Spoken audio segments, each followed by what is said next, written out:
Throughout the world, there are currently over 10,000 cities. What's even crazier is that just 50 years ago, half of these didn't even exist yet. But that's not to say every new city is a success. In fact, there are plenty of large cities on Earth that have been, for one reason or another, completely abandoned.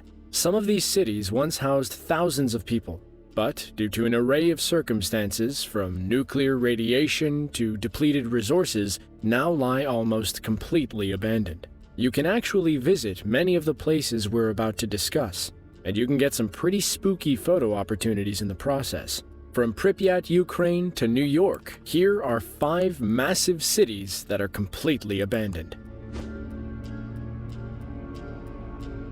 The most famous nuclear accident in history was the meltdown at the Chernobyl nuclear power plant in Ukraine back in April of 1986. But before this accident happened, thousands of workers kept everything running. It was very busy and required around-the-clock work. So the town of Pripyat was built very close to the reactor that would house the workers and their families. Eventually, the city would grow to nearly 50,000 people. There was a school, a gymnasium, a hospital, and every amenity needed for the comfort of the workers and their families. On April 26th of 1986, the city was shaken by the explosion of the Chernobyl reactor meltdown only 2 miles away. However, because the government at the time tried to downplay everything, there was no sense of urgency to leave. It was discovered a few days later that the problem was much more dire than they were being told.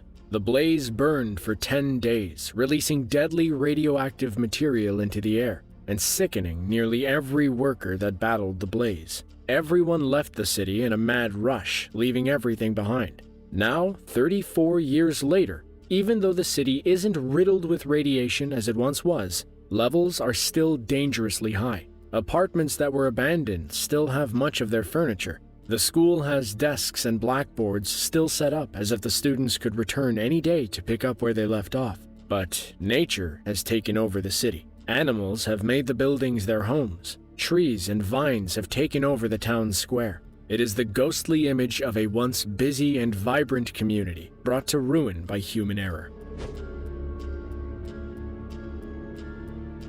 Ambition can drive people to achieve and create amazing things. But sometimes, being overly ambitious can lead to disaster. That was the case with the Chinese city of Ordos, located in the remote province of Inner Mongolia. This city was built on top of an enormous coal deposit, accounting for 1/6 of China's coal reserves. In the early 90s and 2000s, private mining companies got the rights to mine these deposits, which generated a lot of revenue for China. So, the government decided to build this city from scratch, investing hundreds of millions of dollars in real estate and infrastructure. But within a few years, the market was not nearly as strong as the Chinese government anticipated. There was a large abundance of housing that was paired with very high property taxes. It was made even worse by the fact that the construction was sketchy at best. In the rush to throw the city up, many builders did not adhere to code. So, the city that was built to house and entertain over 300,000 people only saw about 1/3 move in, and they eventually trickled out as well. Today, Ordos is largely a ghost town with a very large majority of the population gone. It is estimated that maybe 10,000 people remain. An athletic field that can hold 35,000 spectators remains empty. Entire apartment buildings, some over 20 stories tall, are unoccupied, but still owned by people who think of them as long-term investments. To look at it makes one feel almost as if everyone left overnight. Also, because this is not exactly an older city, things are largely undisturbed and in relatively the same condition as the day they were built, making this ghost town all the more eerie. This next one has to be my favorite on the list because it is located in an area that you would least expect, right next to New York City. North Brother Island is one of 2 small islands located in New York City's East River between the mainland Bronx and Rikers Island. Uninhabited until 1885, this island became the home of Riverside Hospital. During this time, diseases such as smallpox and tuberculosis were big dangers to the population. So this became a place where those infected with these, as well as some of the others like typhoid fever, were taken for quarantine. Following World War II, during a national housing crisis, the island housed war veterans who were students at local colleges, as well as their families. But after the crisis subsided, the island was abandoned until the 1950s, when a center opened to treat adolescent drug addicts. Many of these addicts were locked in their rooms while they suffered through intense withdrawal symptoms. But reports came back that these people were being held against their will, along with accusations of staff corruption. So the facility closed in 1963 and has remained closed ever since. Since then, various ideas have been floated as to what should be done with the island. However, none of them have come to fruition. North Brother Island is now abandoned and serves as a sanctuary for herons and other shorebirds. Although it is off limits to the public, the dilapidated remains can still be seen. The hospitals, which used to house quarantined patients, now shelters wildlife. The rooms which imprisoned recovering drug addicts are now shells of what was a nightmarish experience for many. I must say, I find it odd how an island so close to one of the most wealthy and developed areas in the world has remained abandoned and decaying for so many years. Located just off the coast of Nagasaki, Japan, Hashima Island is an abandoned coal mining operation that is a symbol of Japan's rapid industrialization age. In 1887, coal was discovered under the sea floor around this area. This 16-acre island was then established as a base for its operations. As the mining operation grew, the government built housing on the island for the workers and their families.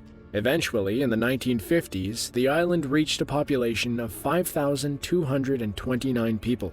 During this time, it became one of the most densely populated areas on Earth, averaging 835 people per acre. Since there was little room to expand out, the island expanded upwards. New areas were built over the years to accommodate the families. Eventually, the island would soon come to include a school, hospital, town hall, a cinema, swimming pool, and shops. Finally, in the 1970s, the mine became depleted. Petroleum replaced coal, and the workers left along with their families. Today, the island has become a tourist attraction. With the apartments and seawalls still very much intact, people can see the cramped life that the workers had to endure while living on Hashima Island. The government has taken time to restore many of the walls and buildings there in order to preserve as much of the original look as possible. Located on the Caribbean island of Montserrat in the Lesser Antilles, Plymouth was established in 1632, being one of the first European colonies in the area. For a few hundred years, it blossomed as a great city, serving as a hub for trade and shipping in the Caribbean area. But there was a problem. The island of Montserrat is also home to Soufriere Hills volcano, and on July 18, 1995, things for Plymouth went south very quickly. That day, the volcano, previously thought to be dormant, suddenly woke up and erupted. Luckily, it wasn't an overly violent eruption. The city was spared long enough for most of the residents to flee. As the volcano continued to spew lava and ash, the remaining residents realized how big of a threat it actually was. So, in 1997, the last of the people left and the city remained permanently abandoned. It was a good thing that everyone decided to leave when they did. Within a few months of the last residents leaving, the volcano erupted in a series of violent explosions. Pyroclastic flows burned the vast majority of the town, leaving it in rubble. Today, the city is nothing more than a ghost town, with very few of the structures remaining. Although it is still technically considered the capital city of Montserrat, it only exists that way on paper. No other country in the world has a ghost town that serves as its capital city. Visitors to this city will have views of some ash-covered houses scattered among a barren landscape. Ghost towns are some of the most wondrous and intriguing things on this planet. They're full of history. Words would never do justice to the stories that these abandoned cities tell. Stories of disaster, failure, and flaw. But there are more ghost towns than you may realize, and they have their own unique stories to tell as well. If you want to see another video like this, then be sure to click the link on screen now. And as always, thanks for watching, and we'll see you in the next one.